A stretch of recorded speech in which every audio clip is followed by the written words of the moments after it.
Henry, please keep away from that window. Don't take chances if you think we're in danger. Elsa, she's gone to see that man next door again. I don't like it. Oh, I don't worry about her. It's all right, dear brother. Just don't take unnecessary risks.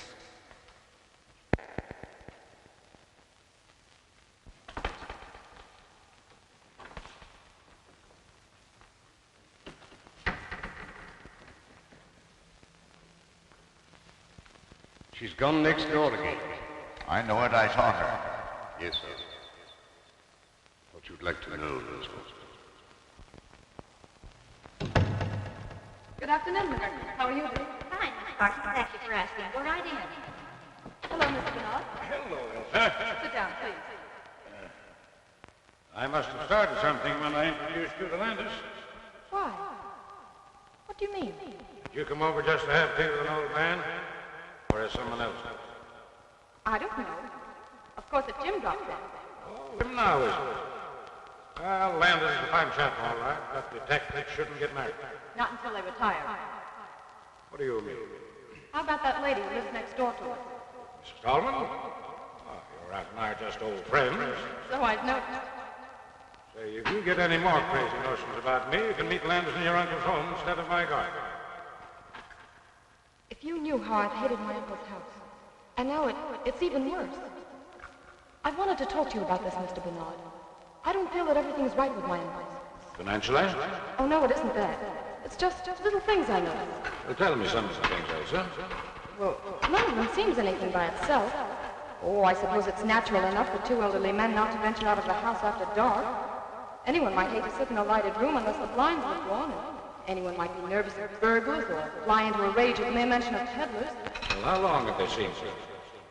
I noticed it about 2 weeks ago. Have you any idea what makes them so nervous? They're rather mischievous in the neighborhood. I've wondered about Deegan. Who's Deke? He was the last man we had. He shouted all sorts of threats when Uncle Henry discharged him. I don't think he'd do anything really dangerous, though. I like Deegan. Much better, in fact, than our present man. Good.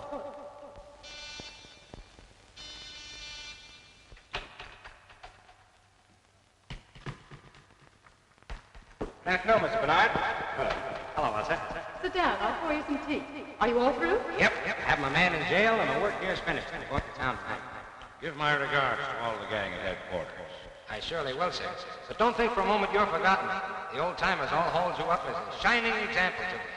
They call me Sherlock Jr. Well, the old ways have certain limits. Don't disregard them entirely. You're not finished already. What's the hurry? I was going to take you for a little drive. It's the last chance I'll have for a while. Don't mind me. I'll go stroll. Sit down. We have nothing to say that can't be said before you. Oh, haven't we? Hello, everybody. Having a little tea party? Mr. Landis, this is Mr. Blake. Mr. Blake is my paying guest. Calls himself a chemist. And if making horrible expenses is any criteria, he is. I'll surprise you one of these days and make Dr. Milliken take a back seat. I'll bet he's one. Mr. Blake. Oh, excuse me. What is it, chum? Excuse me, please. I want some carbon tetrachloride. Oh, what do you know about carbon tetrachloride? Me want to have a therapy. Oh, yeah? Come on up to my laboratory. Oh, thank you very much. Let's go before Blake gets back. Oh, he's not as bad as all that. Remember, this is my last day here. All right. I'll be seeing you again soon, sir. Don't have to tell me that.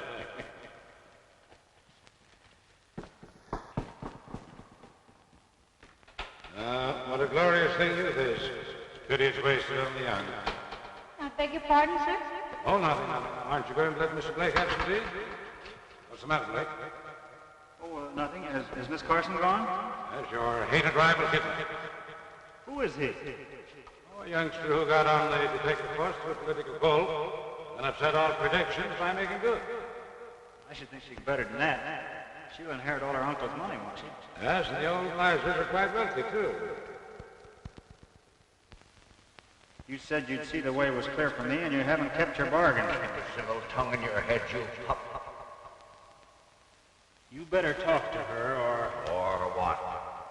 you'll find out. Any more of this double crossing, and I'll wring that scrawny old neck of yours.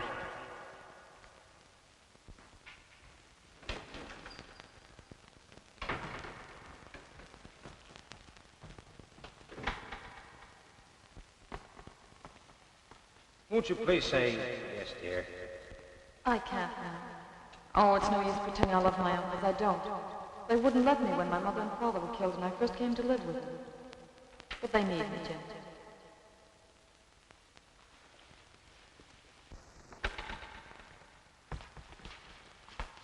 I saw you break. Under my very nose. Now get into the house, you packy. Hold on, sir. You must be crazy. I'll show you with a load of buckshot how crazy I am. Get out of here. Wait, Elsa! I'm going to marry your niece whether you like it or not. Over my dead body. That may be a prophecy. What's that? Excitement is dangerous to a man of your age.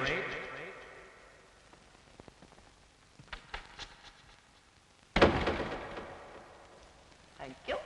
I'm glad to see you home again, Mrs. Tallman. That's very nice of you to say so. For two reasons.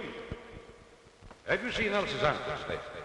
I'm as welcome in that house as a polecat at a garden party. I only moved here to be close to Elsa. Oh, you're not their sister then? Heaven forbid. But Elsa's mother was. They wanted her to marry a scoundrel, but my brother stole her right under their very noses. They've never forgotten it. Yes? Mr. Landis to see Mr. Bernard. Hello? Pardon me. I was next door and saw you come in. You know Mr. Landis, Mrs. Tallman? So you're the young man Elsa wrote about. What's the matter, boy? Elsa's uncle.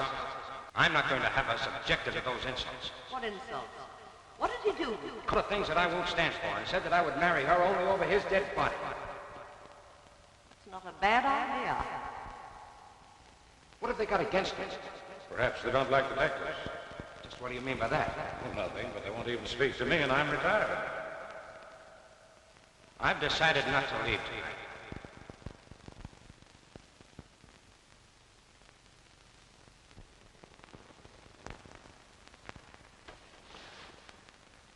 Henry, there's a man speaking about the garden.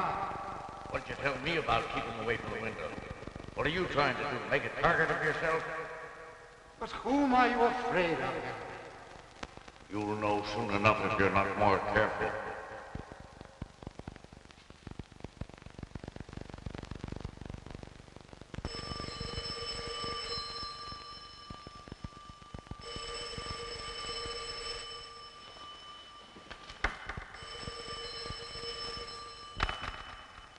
Hello? Hello? Who is it? Elsa. Please come over.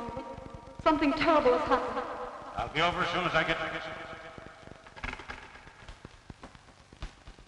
Please, Mr. Bernard, tell me what to do. Okay, now, dear, keep. I'll tell you what's happened.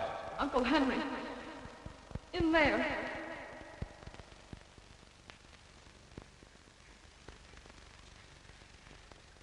Oh, no, no. I can't kill her again.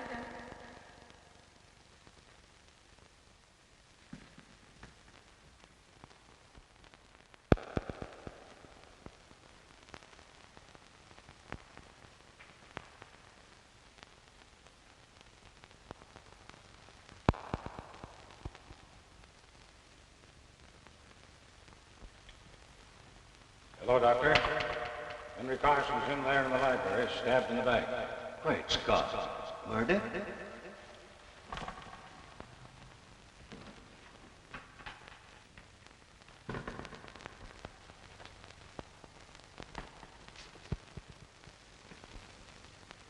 Good. This is the one time I didn't expect to see you as if you'd stepped out of a bandbox. Did you think I'd be wearing an old flannel nightshirt?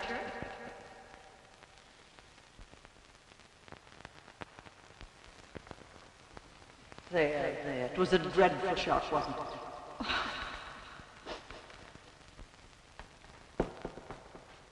Come in and stay at the door, Jim. Well, I'm glad you're on this case, young fellow. Thanks. The body's in the library. There's Foot who first found it. Tell Mr. Landis all you know, Foot, unless you'd rather look in the library first. Anything you suggest. I suppose you'll take charge. Oh, no. I'm on the shelf, but I'll help you if you want me to. Thanks. What do you know about it? I woke about 2 o'clock. It was very warm, so I got up and opened the window. I saw the light from the library shining on the lawn, so I came downstairs. I thought Mr. Henry was asleep. I shook him very gently. He wasn't asleep. So I called Miss Elsa. Elsa, were you awake when the butler rapped on your door? Yes. I mean, no, I don't think so. Did you hear anything unusual before he rapped? No, I didn't. I see. And now may I be permitted to suggest that Mrs. Tallman take Miss Carson up to her room? You don't have to. I was going to do it anyway. On your way, young lady. Oh, Uncle Charles, don't come down, please. Why not? What's the matter? We hope to break it to you gently, Charles, but you'll have to know it sooner or later. What is it?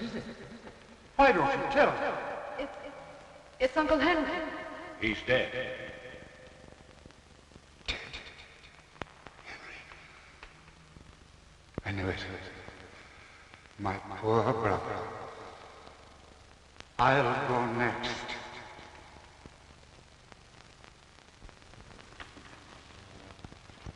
Do you think the stab in the back is the cause of death? Naturally. But this was done with a fine instinct, which accounts for so little superficial bleed. There was none. The edges of the cut in his shirt and undershirt were bloodstained. Yet if the instrument reached the heart, there would be blood on it when it was withdrawn. If it reached the heart. Young man, I'm short of sleep. Good night. If it reached the heart.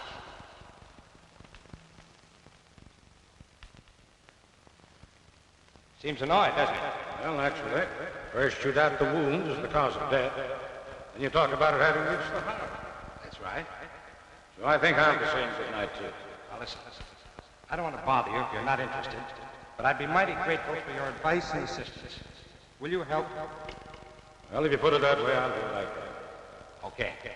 Would you prefer to work independently, or shall we compare notes as we go along? Well, we make notes as we go along and then draw our own conclusions. Swell. Now, if you don't mind, I'll start with this room. All right, young fella, go ahead. I'll follow you.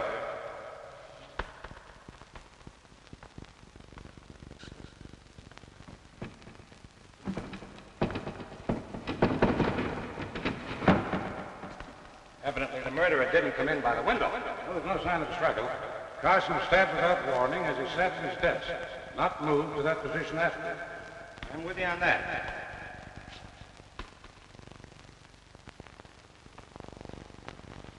Hey, look here. How do you suppose that blood got there? Did you expect to find it? No, just noticed it. What do you make of it?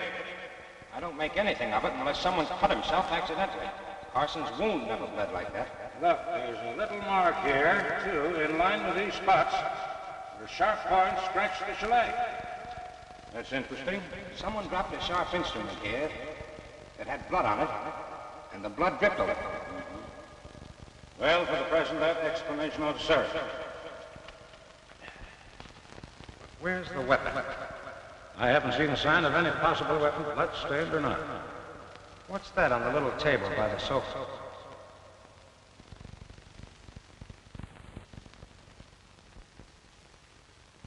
An empty scabbard.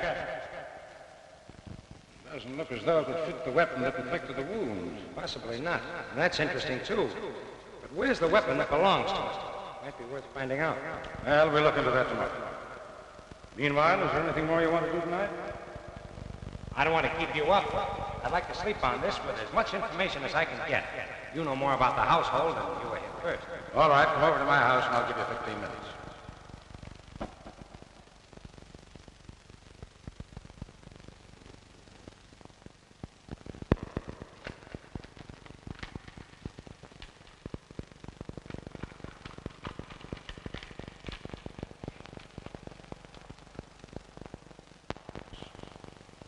Only got to know Elsa through her aunt, Mrs. Tallman.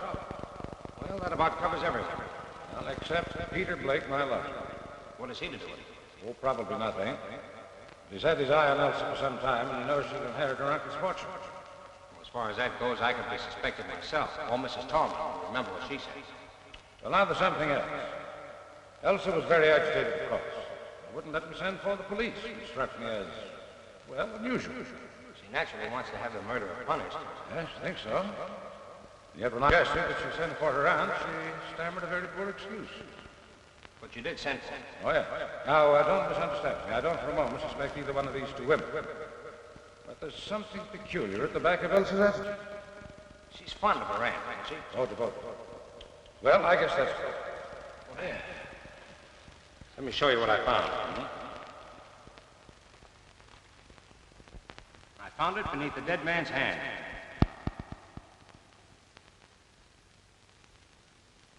Interesting. What else?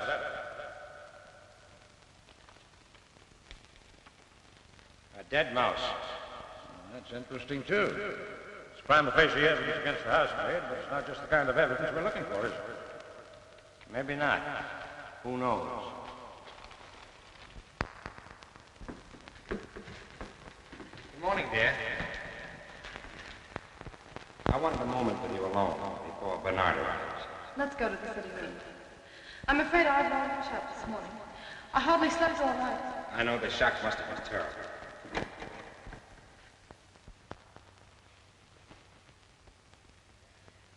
Jim, I'm terribly upset. There, don't worry. We found a number of clues. Mr. Bernard. Just wait outside. Well, good morning, dear. Any inspirations in the night? No, I've arranged for the autopsy and had a look over the ground. I was just going to ask about this man, Deacon. Do you think he had anything to do with last night's tragedy? I don't think so. I don't know. Of course not. Elsa, were your uncles still engaged in business? I believe Uncle Henry was in a way. They seldom went out, but Uncle Henry wrote a good many letters. It was he who handled the details. I suppose so. But you know nothing of the nature of their business. They never talked much of it. Some real estate investments, I think. You never overheard them mention an enemy? No, I never have. Would it be possible for us to see your Uncle Charles for a moment? Oh, no, you mustn't. Please, don't disturb him now.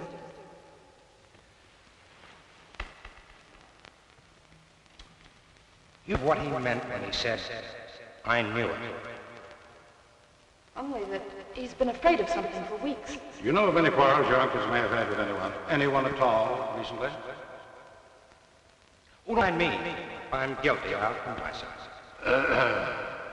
Did anyone else call at the house yesterday or last night? Well, what was that?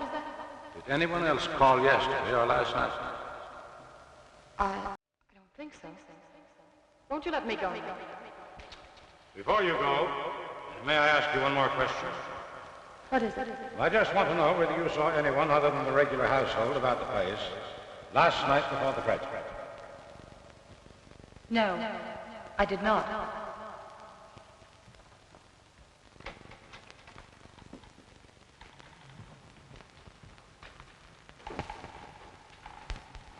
Come in, Bud.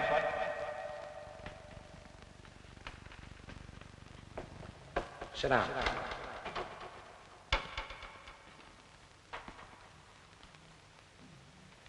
I have a few questions to ask you. This is unlocked. Did you lock it last night? No, sir. Miss Elsa was in the habit of doing that before she retired. But you locked up the rest of it. Yes. When I retired, the cook was reading in the kitchen. Mr. Henry was in the library, and Miss Elsa was in her room, I believe. Is there anyone else in the household? A housemaid, Helen Smith. Thanks, that's all. Send the cook in to us. Oh, wait. Did you see or hear anyone last night? Not exactly. What do you mean by that? Nothing. Okay, send the cook in. A little experiment in psychology. Foot knows that we know he's holding something back. You'll have a good alibi. All the better. We'll check it and place him in the case one way or another. Come in. I'm afraid I don't know your name. Miss Duffin, sir. Now, Miss Duffin, I want you to tell me what happened last night. Sit down. Well, it was after dinner when the dishes was washed up with the help of Helen Smith. who is always neat and helpful, with a quiet tongue and tidy ways. Not like that Mr. Foote who thinks he owns the house. Skip that. Go ahead. Mr. Foote had some silver to polish in the pantry, so I settled down to read a book called Passions in the Purple. And, sir, while I don't go much for princes or princesses in a room, I must say those two was as deserving a pair of young lovers as you could ever hope to find. Exactly. And after you read about them for a while, you went to bed. Yes, sir, but it was quite late. And then I had such a fright. What frightened you? It was nearly midnight, when suddenly I looked up from the book page, as if some power outside myself had drawn my eyes to the window. And there was a man's face, right up against the glass. I nearly fell off at the chair, because in the book the prince has been captured. Did you recognize the face? No, sir. I was much too scared. Did you warn Mr. Henry? Me warn Mr. Henry? With his terrible temper? No, sir. But I told Mr. Foote this morning. Quite right. We won't detain you any longer. You may go.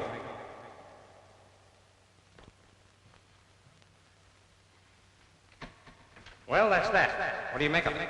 I think I'd like to have a few more words with our friend Foote.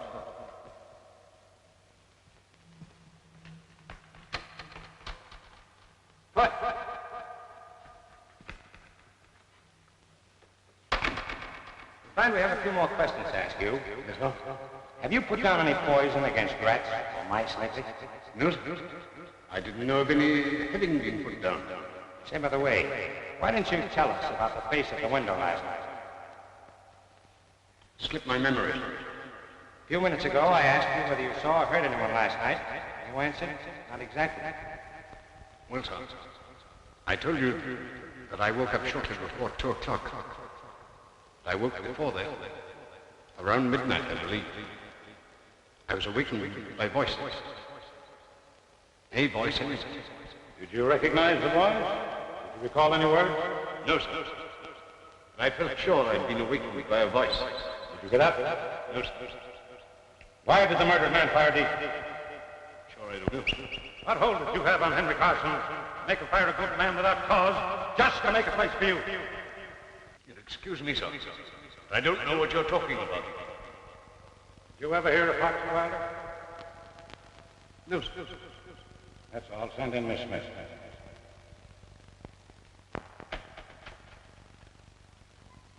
What was all that about? Shot in the dark was hit him. See Foote take it?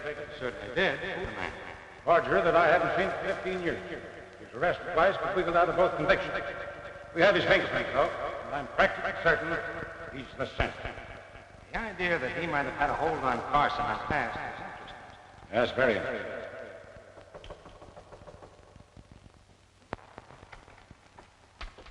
Take a seat. I know nothing about the murder of Henry Carson. I was in bed and asleep by 10 o'clock. Miss Smith, did you sweep the library this morning? I did not. It was swept the day before. Did you dust the little table by the couch? Of course I did. Did you see the dagger there when it was kept? Of course. To whom does the dagger belong? To... What? We're asking. To whom does the dagger belong? I haven't any idea. Does it belong to Miss Elsa? But if you're trying to accuse that poor innocent girl... Does it belong to Miss Elsa, eh? I haven't the faintest idea. That's all, Miss Smith. You may go.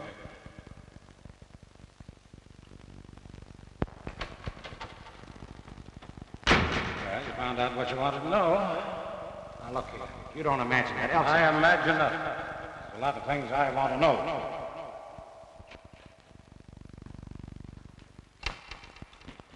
Hello, what's up? Who? Henry Carson. He was a friend of yours, I believe. Well, I just knew him.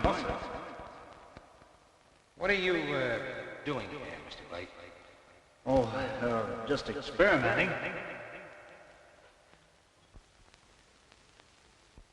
You have a lot of poison gases. Why, yes. Oh, no, not exactly. But say, Mr. Landis, I wouldn't think of killing old Carson. Oh, of course. We're ready in a few minutes. Why, I'm out to lunch. I have an engagement. Going far? Oh, no, just around here.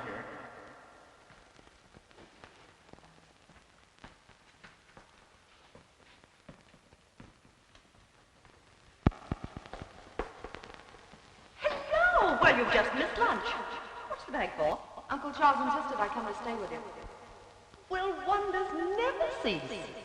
Well, you're welcome, my dear. Take any room you like upstairs and make yourself at home. Are you acting as convoys? Well, no, we just met outside. Landis wanted to call on you, so I came to take care of it. Well, a lot of help you'd be. Step into the drawing room. John, take Miss Elsa's bag upstairs. We'll just see what they want. Sit down now.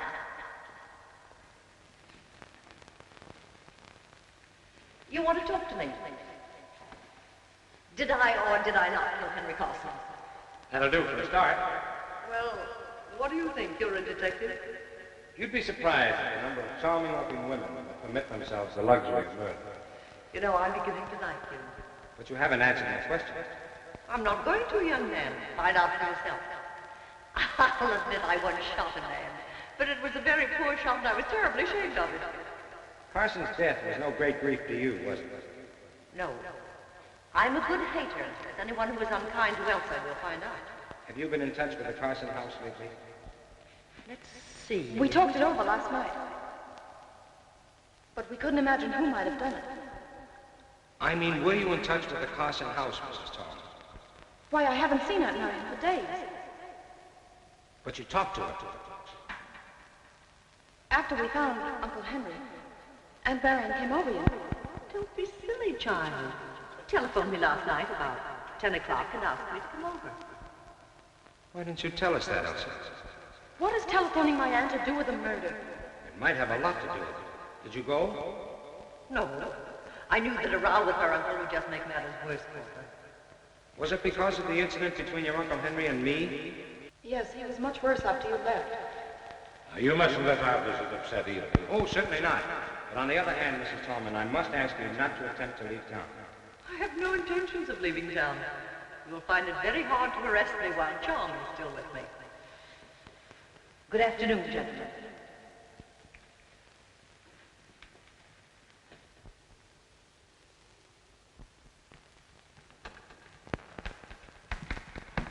I'll inform Mr. Carson that you're here. Say, Foot seems like cocky. Did you notice a change?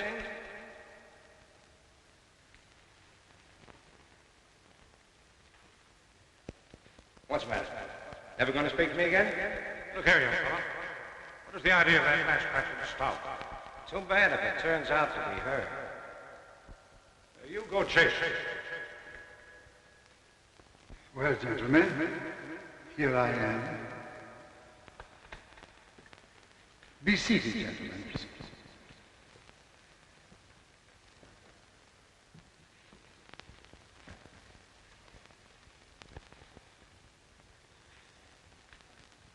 It's very kind of you to give us this info.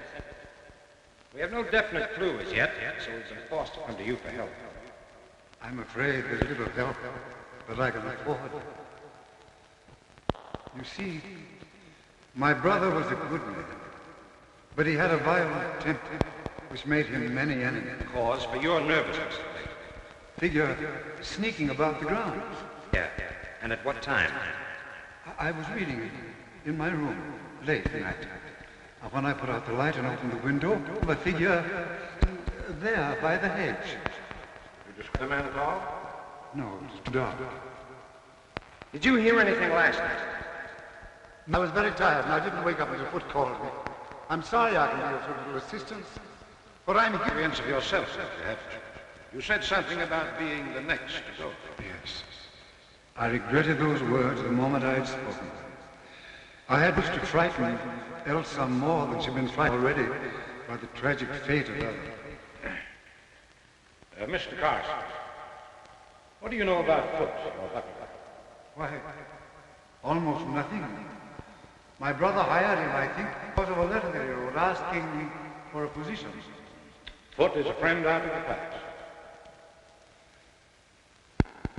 Yes. I suppose so, Mr. Bernard. I felt that sometimes he presumed upon it a little. Mr. Carson, I have one more question to ask. We found no trace of the weapon yet. Search the house? Of course, gentlemen. Search wherever you will.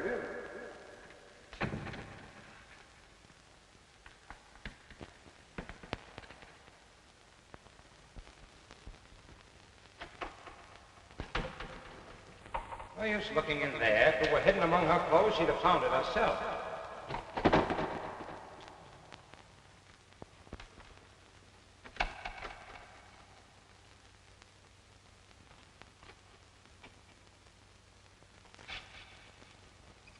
Curious? Look at it. What about it? Why, look at it. She never wore a dress like that in her life. Well, maybe it belonged to her mother. Take it, Mr. Landis. This dress has been worn recently. Look, often the skirt is muddy. The mud isn't quite dry, see? You're right. There's another odd thing. Look at that cut. Singed. Quite recent, too. Elsa must have been doing some cooking. Yes, and put her whole arm in the stove. Look at the length of that skirt. And another thing it's too big for her. Looks more like a dress Mrs. Tallman might wear. I believe it'd fit her. I'm going to have a look at that stove. Meet you downstairs.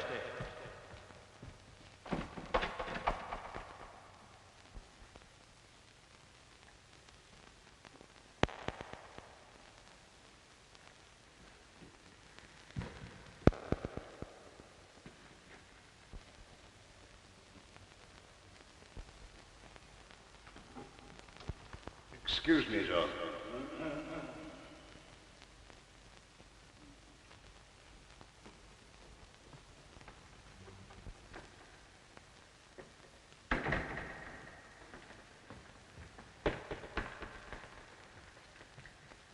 I thought Foot was here.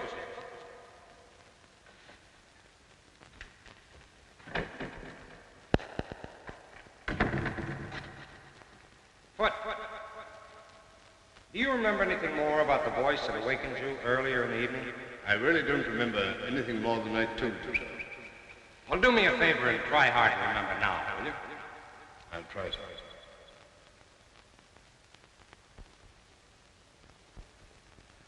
It's no good, sir.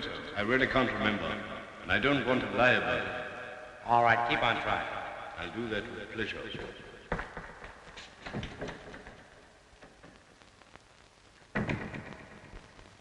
No, I can't say that I noticed anything peculiar about the library chandelier. Well, I did. When we were waiting in there for Charles Carson, I happened to look up at it. One of the gas jets was fully open and parallel with the pipe. Great Scott, man, we never smelled it. Oh, no, we wouldn't. The cook tells me that Henry Carson had had a scrap with the gas company and it was shut off all over the house. She uses a coal stove. That's how I found out. Well, what harm could it do then if it were open? When I went in to speak to Foot, it was closed again. But who would have touched it? Was Foot in there long enough to have turned it off? Oh, quiet. What on earth has that got to do with the case? You don't see the connection? Frankly, I don't. Well, possibly not. It was just a crazy idea I had about Clive. I don't take much stock in this affected humility of yours, young fellow. Come on now, let's come on. We'll see. Oh, the facts out of the cook that the man at the window looked like a foreigner. Wore a cap, had gray or blue eyes, an unshaven face, and a black mustache. Complete description. Either she was lying in the first place, or she's made it all up. No, she didn't know she would. We'll have no difficulty in finding her. Want me to do it? I'd be glad if you would. Now, before I leave, I think I'll pay Mr. Blake another little visit.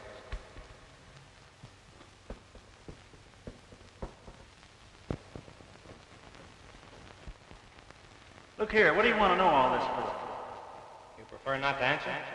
No, I don't mind. I was only joking. The fact is, I'm working on a new infallible gas disinfectant, rooms where people have had contagious diseases. You have a number of gas containers here. What are they? Why, there's natural gas, Then those carboys? ether, ammonia, and chloroform. Is this the company that supplies you, Bar Chemical Company? Yes.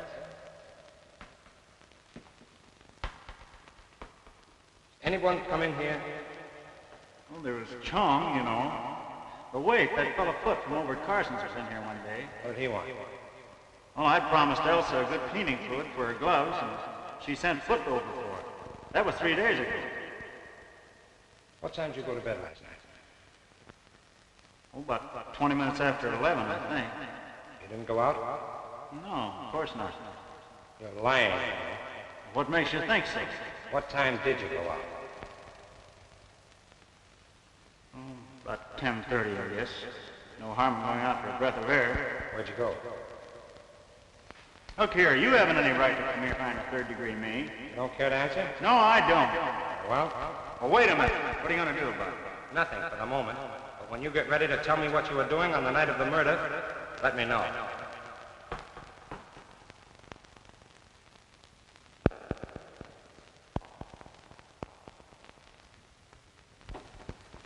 Good morning, good morning. You're an early bird. You haven't been to bed. You realize this is the third day now and we're just about where we started? Oh, I wouldn't say that. Well, I'm anxious to hear what you found out yesterday. Good, sit down. Over the way, I checked on Deegan. The people who employ him were giving a party that night, and he was on duty until 4 in the morning. So that eliminates him. No, I had better luck. I expect to produce the face of the window today. How? Through Briggs, the man Henry Carson was driving. He's their real estate agent, and none too honest, I fear.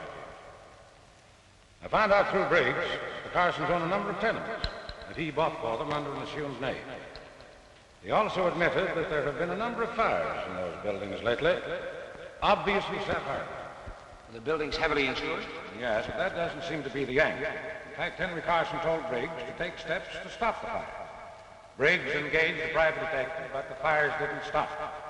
There was an attempt at firing one of the buildings on the very night Carson was murdered. What time? A little before midnight. Well, then the same man couldn't have killed Henry Carson. Well, he'd have had time, only it wasn't a man. A woman? The private detective described her as being tall, dressed of some dark material, small hat and a veil. She moved with a free, swinging stride, like a woman who'd been used to an outdoor life. But that's extraordinary. The description fits Mrs. Tallman.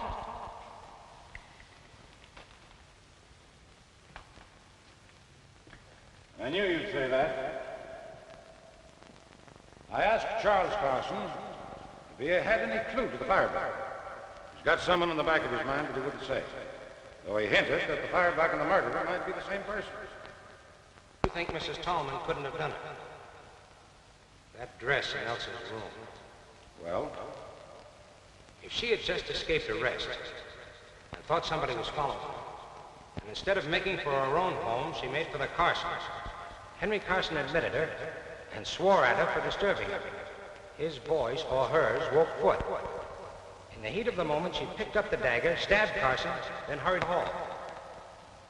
Now let's say that by that time, Elsa had come out into the upper hall, and so Mrs. Tallman pulled herself together, went upstairs to the girl, and borrowed another dress to go home in, leaving hers with the cinched cuff. So you figured that you put two and two together, eh? His attitude? Yes, but it wouldn't explain the face at the kitchen window, which is an exact description of one of Carson's doctors, a man who lost his wife and child in one of the fires. Let's go see Foot. Good morning, Doctor. Yes, and I was here very late last night. Carson's in pretty bad shape. Now, what's the matter with those servants? I've rung 3 times. Oh, good morning. Takes you a long time to answer that bell. It isn't my job to open the door. Foot's. Will you send Foot to us, please, Miss Smith? Yes, yes. We could wait in the library.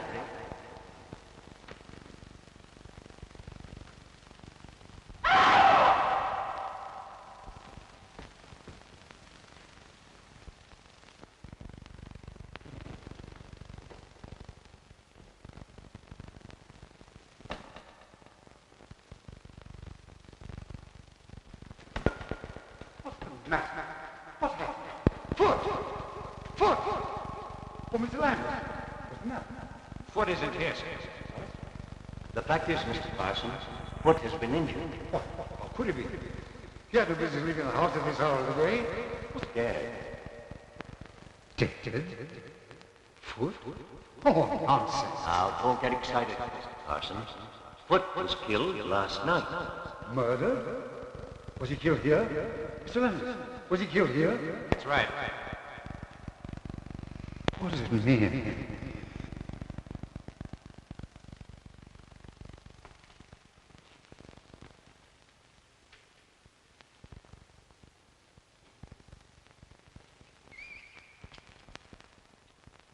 Look here, Landis. What do you make of this? Looks as if some very muddy article was dragged across the sill. You see that out there? Yes. The flower bed is covered with footprints and carefully trodden out.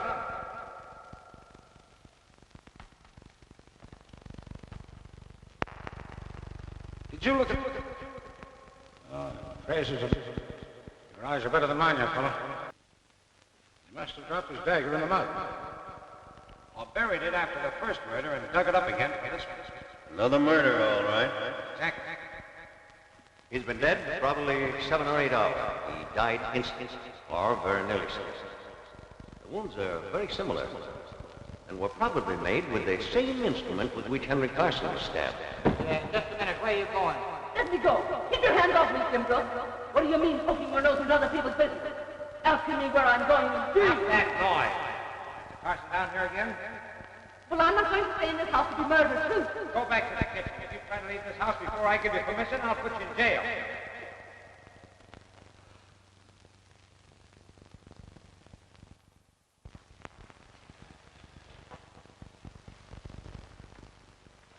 Helen Smith is gone, and there's only the cook, so I had to come back. Yes, dear, we let her go. I've questioned both those, and they can't throw any light on the case. Now, I want you to trust me, Elsa. I do trust you, Mr. Bernard. Then I want you to tell me how you knew that your aunt came here at a late hour the night your uncle died. I can't. You'll tell Jim, and he already suspects Aunt Marion. She told me so. Now, my dear, you've asked me to help you, but you won't help me. I want to prove a record is clear, but I can't do it unless I know everything. I suppose I ought to trust you.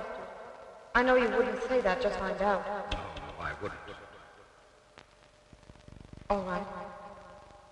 I got up to get a drink of water, and I heard the library door close and looked downstairs. What time? A little after 1 in the morning. What did you see? Seemed so treacherous. I saw my aunt. Was there a light down? Just a dim nightlight. But I called out, Aunt Marion. Yes, what did you say? She didn't say anything. She put her fingers to her lips. Then she waved me a kiss and hurried out the front door. What sort of clothes was she wearing? Something dark. A dark brown or green dress and a small hat. Could you see her face? Not clearly. There was very little light, and her face was in shadow. Could it have been the figure of the housemaid? I suppose it might. Oh, no, it couldn't. Aunt Marion waved a kiss to me. Helen would never do that. Could it have been the cook? No. Oh, Mr. Bernard, do you suppose it wasn't my aunt after all? She didn't speak. And one might have the presence of mind when you called out Aunt Marion to play the part of your aunt. I hope you're right. I couldn't believe Aunt Marion would do anything so horrible. Neither could I. But in the meantime, don't say anything about it to anyone, especially Mrs. Tallman. And don't worry. You are a cook and a darling. I want you to promise me. You won't arrest Mrs. Tallman for 2 or 3 days. Call her the Hampshire tonight. All right, sir. I'll take a chance in your judgment. What are we doing here? I'm going to have another look at that dress.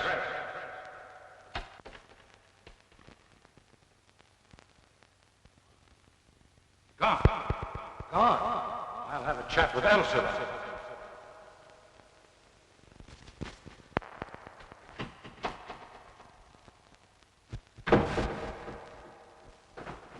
Here's your man, sir.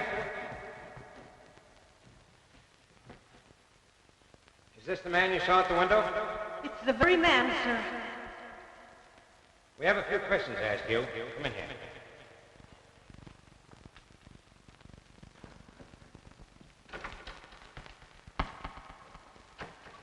Sit down.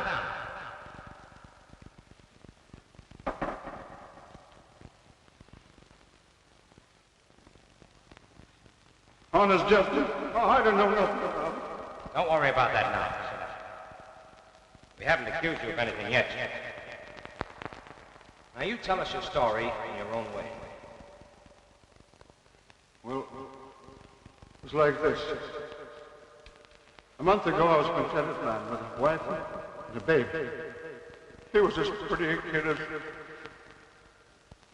Well, I'd been working one night, and I was getting home late. I saw a lot of people running towards my street, so I ran too.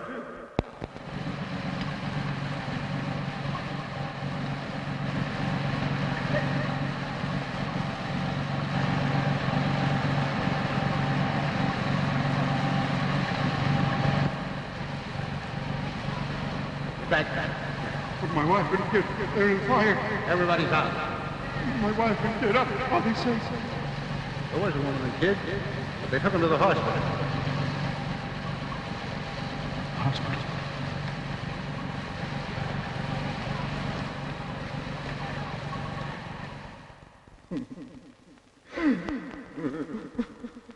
Excuse me, Jed. I ain't been the same since that night. Well, I rushed over to the hospital, and there was Alice and little Bill lying in a bed together, with a sheet pulled over their faces. So you set out to find the owner of the building? That's it, sir. All I was asking Mr. Bryce for a tombstone like innocent water, that's all. But Briggs, he wouldn't tell me.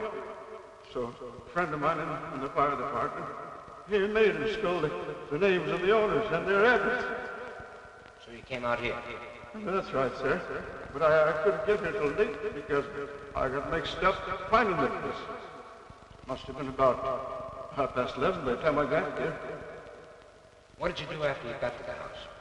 Well, I looked in the back window. There was a woman there sitting and reading. Well, she let out a yell, so I ducked. You mean you went home? No, sir. I wanted my rights. I came round this window here, but all of a sudden the lights upstairs went out. So I ducked. Scared somebody might come down and see me. That's just what happened. Worse. How come, please? So help me, I'm telling the truth. After a while, I cut back and looked under the shade. At this desk here, there was an old man looking over some paper. Did you rap on the window? Not me, sir. I wasn't looking for trouble.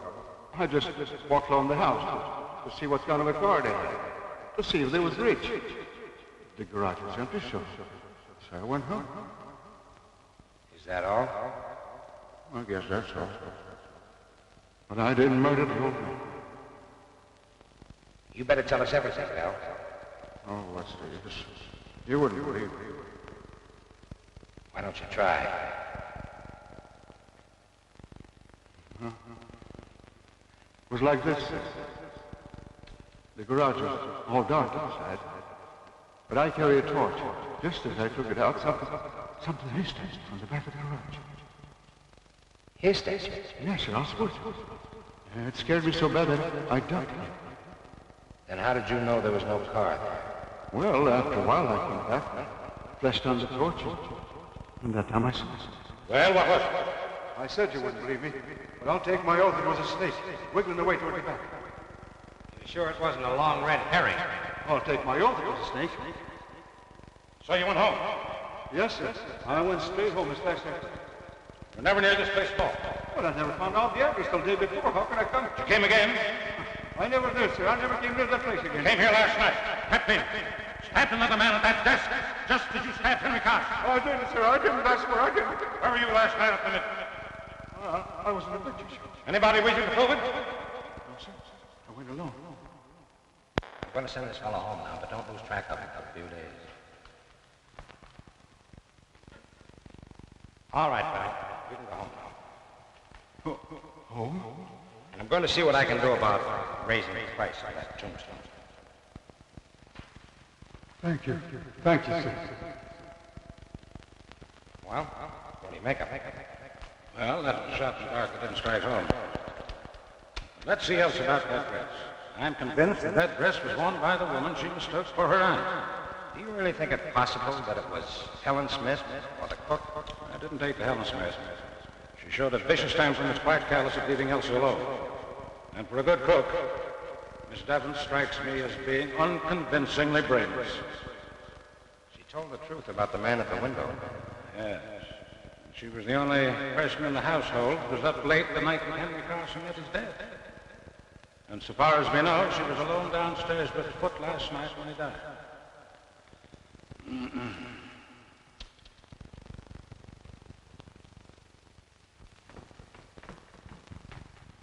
Where are you going? To the kitchen, sir. And the incinerator, I suppose. No, sir. Miss Elsie thought I might be able to wear it. Elsa!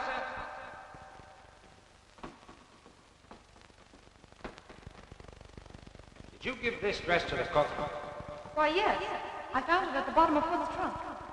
Foot? Well, Foot must have planted that dress in here. And it would be the logical placement to hide anything else. While Elsa was away.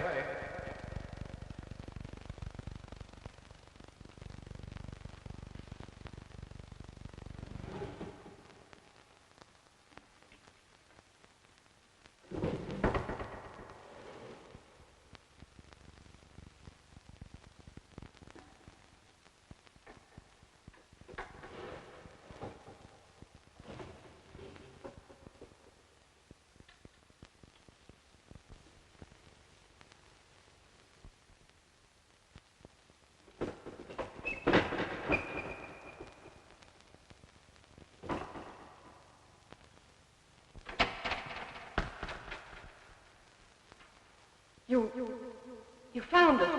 Yes, Elsa, where you hid it? Oh, I know I shouldn't have done it. But it lay there. Where? It lay on the floor of the library. Foot hadn't seen it, so I sent him for water. Then I ran upstairs and threw it in my wardrobe. That's why he's called Mr. Bernard from upstairs, but why did you hide the dagger, Elsa? Oh, don't you understand? I thought I had seen Aunt Marion leaving the library. When I saw that dagger covered with blood... Then you washed it and later hid it in the drawer. You did a very foolish and dangerous thing. Oh, it wasn't as bad as all that, dear. There are other clues. I'm sorry. But I'm not frightened anymore. There's a gentleman from the chemical company wants to see you, Mr. Landis. Oh, thank you. Will you come too? Excuse us, dear.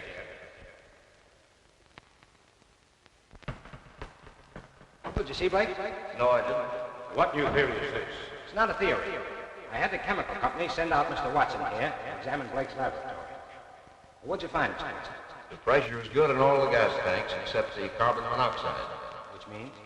That most of the gas has been drawn off. Well, could it have leaked out? Our tanks don't leak. Somebody might have left the tap open a little, but if he did, he'd be lying around there somewhere. That's all I wanted to know. Thank you. I'm glad to help you if I can. Oh, you've been holding out on me, eh? Not on facts, only theory. Carson's wound didn't bleed. That's why I made such a point of whether it reached the heart of him. My idea was that when Henry Carson was stabbed, he was already dead. The autopsy showed the scarcity of oxygen in the lungs. In that case, the wound wouldn't bleed at all. It didn't. But let's take the evidence in order. First, there's the mouse. The little beggars never die out in the open unless they've been poisoned. Nobody had put down any poison. Where's the connection? Suppose that Henry Carson had been sitting quietly at his desk and Mr. Mouse ventured into the middle of the room. Then let's suppose that death suddenly gathered both man and mouse at the same instant. Carbon monoxide. Suppose we see if your logic is it.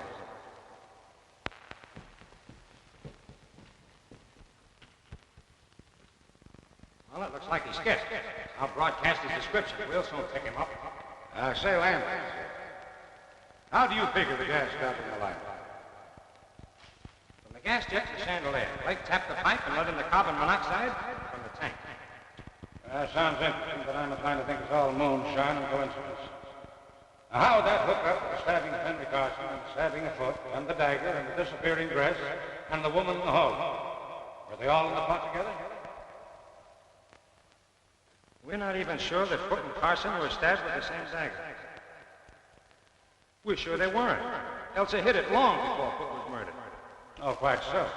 That doesn't prove that both men were not stabbed with one and the same dagger. For the love of Mike, man, you don't suspect Elsa. I don't think Henry Carson was stabbed with the dagger at all. It was planted. On the evidence of Elsa, the dagger was covered with blood, dripped on the floor. and yet the wound did not bleed. Whatever blood was on the weapon came off on the clothes when it was recovered. That's right. Well, then we can eliminate at once both Arthur Bell and Peter Blake. For neither of them had the intelligence to conceive such well-planned crime. Well, I'm not eliminating Blake, and I'm not eliminating Mrs. Tallman. All right. But there's an experiment I'd like to try. What is your experiment? Well, it's quite simple. All I ask is that you place yourself at my disposal tonight and possibly tomorrow. Okay. If you still have a man watching Mrs. Tallman, I want you to call him up and let me convey to Mrs. Tallman in a roundabout way that you've done so. You agree? I do.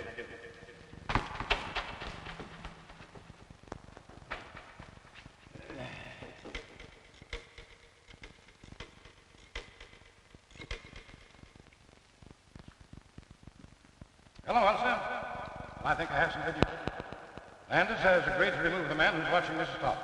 And he doesn't suspect her anymore? Oh, may I tell her so? Oh, I don't see why you shouldn't tell her. I don't think there's any secret about it. Well, I wouldn't be surprised if we had the real culprit any time now. Oh, it's a pleasure. Goodbye. All right, I'll call off my man. What next? I want you to go back to your hotel and stay there quite open. And about 11 tonight, slip out, creep up to my back door without letting anyone see, anyone at all. Can you do it? I think so. All right, then.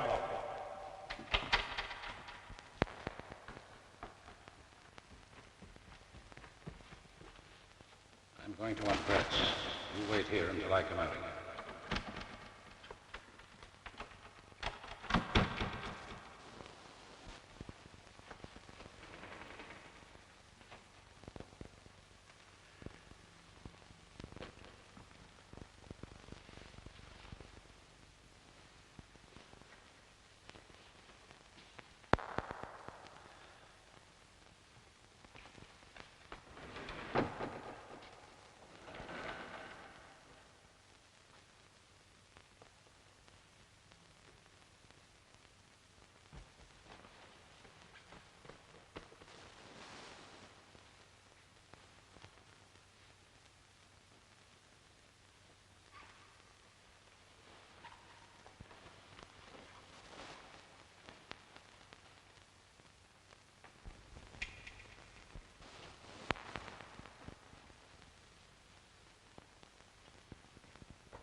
Say, what's the idea?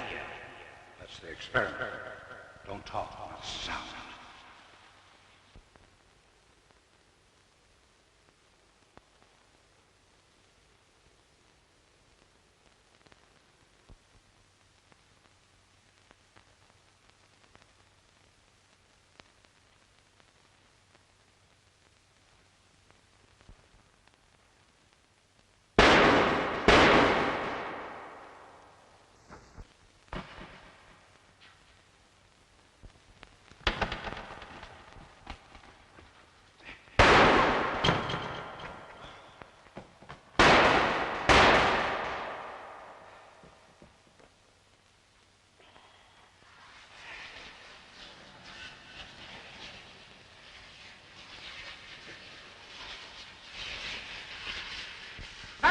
Come on!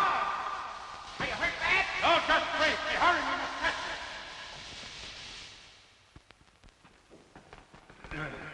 Where the deuce are you going? What is all this? Well, this is my show, Landis. Bruce here is the detective working for me. You identify the firebug, Bruce? All but the dresser, same height, carriage, and walk. Uh-huh.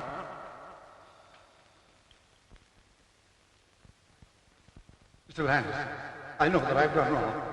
Would you tell me, please, if I'm to be incarcerated tonight or permitted to sleep here? What do you think we're going to charge? Dressing with a woman, I know it's illegal, but I wanted to find the murderer of my brother. We're saving you the trouble. We're charging you with the murder of your brother and the murder of Hooker, setting fire to your tenements, and the consequent death of Arthur Bell's wife and child. Ridiculous. You know that I was in my room, and at what hour I put out my lights. I found the clockwork arrangement that put out. Now I'm going to find the dagger with which you stabbed your victim. That was a smart idea of yours, preventing the dagger smeared with your own blood. See, I saw the first morning you had a piece of tape on one of your feet. Lies, Mr. Landis. How long is this farce to continue? Until you confess. Come on, Landis. Let's find that dice. I think I know where to look. One moment, gentlemen, please. I admit I'm the firebrand. Unfortunately, I'm the miserable victim of a pathological mania. But I know nothing about the murder of my brother or a foot. That woman next door did. You murdered them both. You fired your buildings for the insurance. Then you came home that night and found your brother as you thought asleep. With him out of the way, you would possess his fortune as well as your own.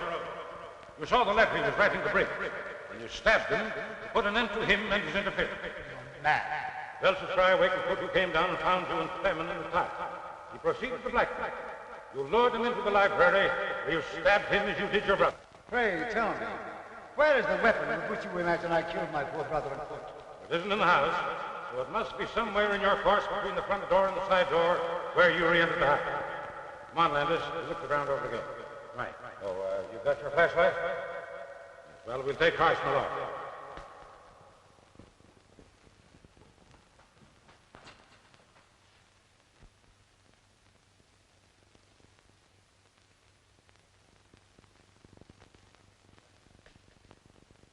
Look there, Lance.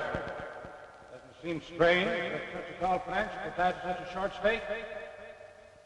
That stake? That wouldn't help it any. Rose, pull it up and let's have a look at it.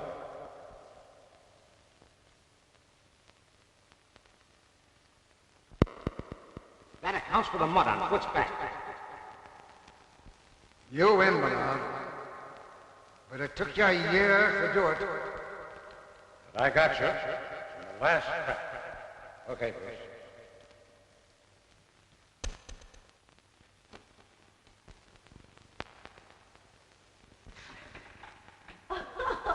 Cleared at last, and you're foiled again, Jack Dalton. I'm satisfied. Oh, forget it. I suppose you want to talk to the mastermind. Yes, but I wondered. Oh, I know what you're wondering. I'll just see if she's presentable. She's had quite a shock, you know. Yes, she must have been. You'll find Sherlock in there. Thank you. Good morning. Oh, good morning. Don't get up. See, now that it's all over, do you mind telling me how you happen to suspect Carson? Not at all. You took it for granted that Carson wouldn't murder his own brother, and you never looked his way. I didn't. And did. That's all. Well, that's not all by a long shot. But I believe congratulations are in order. But don't forget, you must congratulate me, too. For what? Because I've got the man who really killed Carson. Blake? Yes, again. What is this, a game? Where is the real murderer? I have him by the hand. You trying to kid me? I'm not kidding you. You killed Henry Carson. I never could figure why Foot should turn back that gas jet in the library. It didn't make sense, but you were there, too. It was easy for you to enter the library while I was talking to the cook. Go ahead. Carson's last words when he was caught implied that you had known each other before, but you were certainly not old friends. So you must have been enemies. You on the side of the law, he against it. So far, you're right. Not once could I get evidence to justify an arrest. Now, what else, young fella? There was Arthur Bell and the hiss of the snake. I took another look at the Carson garage this afternoon. In the back wall, behind the firewood, is a small hole recently bored, leading to your garage. And there are yards of rubber tubing in the back seat of your car. Natural. It's no doubt. You'd already opened the gas jet in the library the day you crawled about the fence. Mm-hmm. What else? You made sure that Henry Carson was at his desk. Then you connected the tube to the gas jet in the garage. You then went back to your own garage, connected the tube to the tank, and turned on the gas. That was the hiss that scared Bell. You let in enough gas to kill a dozen men and a mouse. Then you drew back the tube, and it was the end of that writhing tube that Bell saw. Of course, he thought it was a snake. And the confessed stabbing of Henry by Charles. Henry Carson was as dead as that mouse when his brother stabbed him. An interesting little reason. How long have you believed it? I suspected it days ago. You were so down on my theory of gas, and so unwilling to involve Blake. Landis, you've done some fine research. I never thought you'd figure it out. But you don't know the harm those two men have done. I came here to live with no idea but crap. You see, we never actually met, but they knew me as well as I knew them.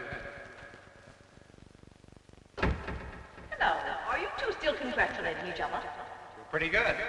There's someone outside who thinks so, too. Oh, you'll pardon me if I carry this investigation a little further. Won't you sit down, Mrs. Tallman? Certainly. Well, I suppose you're very busy now with Sean gone and Elsa on your hands. But if you have a minute, I've got something to tell you and something to ask. Now, Well, I thought you'd like to know that Landis has traced the murder of Henry Carson to me. What? But you didn't do it. Of course not, but I've practically confessed it, and Landis has let the matter drop. Well, I think... It's all right, it's all right. What else could I do? You see, I found some rubber tubing that belonged to you hidden behind the firewood in the garage. I potted over to hide your fingerprints and leave my own, then I hid in the back of my car.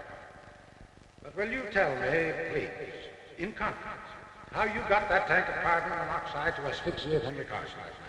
That's the only thing I don't understand, the only thing that doesn't fit. Do you mean to say that you confessed to such a crime to shield me? What else could I do? But I didn't do it. What? Then who the heck did? well, you're just in time, children. For what?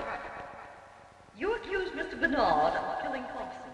Now I'm going to tell you who really did. 2 weeks ago, I was fool enough to remark in Charles' hearing that if somebody would only murder Henry Carson, I'd be the happiest woman in the world.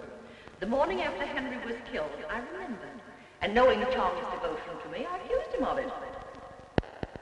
He blandly admitted that he pried open a window, sneaked into your house, stole the gas from Blake's laboratory, and asphyxiated the old scoundrel. Well, I'll be... Shh. But he'll have to be arrested. Why, Where is he? on his way to China. Nevertheless, we'll get it. You were wondering where we'd spend our honeymoon. Well, it looks like China to me. You're a man, Corbin. Oh. Well, have it your own way. But I'll tell you what I'll do.